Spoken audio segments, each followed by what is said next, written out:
आनन्दमानन्दवने वसन्तं आनन्दगन्धं हतपापवृन्दं वाराणसीनाथमनाथनाथं श्रीविश्वनाथं शरणं प्रपद्ये। सावन मास अब निकट आ रहा है और जैसा कि हम जानते हैं पूरे सावन मास में व्यक्ति महादेव की दिव्य भक्ति करता है, उनकी सेवा का प्रयास करता है। सज्जनों, शिव पुराण में एक बहुत सुंदर बात आती है, महादेव को जानना ही महादेव को पाना है। यदि कोई व्यक्ति महादेव की महिमा को जान ले तो वो महादेव को पा लेता है। महादेव की महिमा जानने के लिए, महादेव को पाने के लिए हमारे वहाँ 3 मार्ग हैं, 3 रास्ते हैं। एक ज्ञान मार्ग, दूसरा भक्ति मार्ग और कर्म मार्ग। विधि विध पूजा पद्धतियों के द्वारा, अभिषेक, अनुष्ठान, यज्ञ के द्वारा शिवमय कर्म, ये भगवान शिव की कर्म भक्ति है। अनन्य भाव से उस शिव भक्ति में डूब जाना, चलते हुए, फिरते हुए, खाते हुए, सोते हुए, स्मरण करते हुए केवल उनकी महिमा को ही सोचना, उनके बारे में सतत चिंतन रत रहना, उसमें डूब जाना, महादेव की या उन भक्तिमयी लीलाओं में डूब जाना, ये भगवान शिव का भक्ति मार्ग है। और तीसरा है ज्ञान मार्ग। वेदांत में लिखा गया है, हृदय ज्ञानान्न मुक्ति। उपनिषदकार कहते हैं बिना ज्ञान के मुक्ति संभव नहीं है। ज्ञान अर्थात जानना, और महादेव तो स्वयं मुक्ति के देव हैं। महादेव को जानना अर्थात महादेव की मुक्ति को पाना। जो उसको जान लेता है वो मुक्त हो जाता है।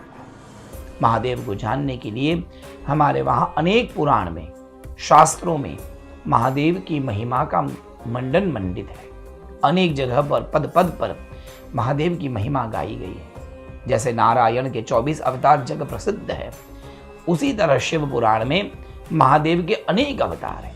उन अवतारों में महादेव के 28 अवतार हृदय स्पर्शी अवतार हैं। प्रत्येक अवतारों की एक महिमा, 28 अवतारों की एक रहस्य लीला। कभी अंशावतार में तो कभी पूर्णावतार में महादेव ने इस धरा पर आकर अपने भक्तों का कल्याण किया है। उन 28 अवतारों को जो जान ले, महादेव को अर्पण करने वाली प्रत्येक वस्तु के पीछे एक रहस्य छुपा है। चाहे वो बिल्वपत्र हो, चाहे वो दूध का अभिषेक हो, और चाहे कोई धतूरे का पुष्प भी क्यों न हो, इन प्रत्येक वस्तु के पीछे एक रहस्य है, उनके पीछे एक कहानी है, उनको अर्पण करने का एक तात्पर्यार्थ है, उसको अर्पण करने का एक फल है। महादेव को वस्तु क्यों चढ़ानी चाहिए, किस तरह चढ़ानी चाहिए, और वह चढ़ाने से क्या फल प्राप्त होता है, इन 3 प्रकार का ज्ञान ये महादेव की महिमा है। और परमात्मा की कृपा से, माधव की महनीय कृपा से मुझे काशी में लंबे समय तक रहने का सौभाग्य प्राप्त हुआ। हमने महादेव की महिमा तो बहुत निकट से देखा है जी। हमने काशी में पद पद पर महादेव के दिव्य भक्त भी देखे हैं, और कभी काशी नहीं छोड़ने वाले ऐसे ज्ञानी जनों के चरणों में रहने का सौभाग्य प्राप्त हुआ। काशी की उस कण कण में, उसके पद पद पर आपको महादेव की दिव्य कृपा का अनुभव दिखता है। एक विचार मन में आया कि पूरे सावन मास में काशी की ऐसी दिव्य बातें, काशी खंड में लिखे गए महादेव के दिव्य रहस्य और महादेव की महिमा मैं आज तक आप तक पहुंचाऊं, ऐसा मेरे मन में एक मनोरथ आया। इसलिए विचार कर रहा हूं कि पूरे सावन मास में महादेव की महिमा के विषय को लेकर, उनके एक अवतार को लेकर कुछ चर्चा विचारणा करके वह बात और वह पुष्प मैं आपके हृदय में विराजमान महादेव के चरणों में अर्पण करने का एक प्रयास कर रहा हूँ।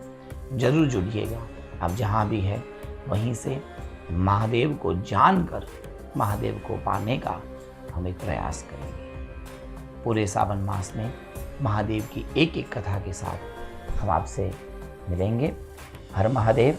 जय काशी विश्वनाथ। जय श्री कृष्ण।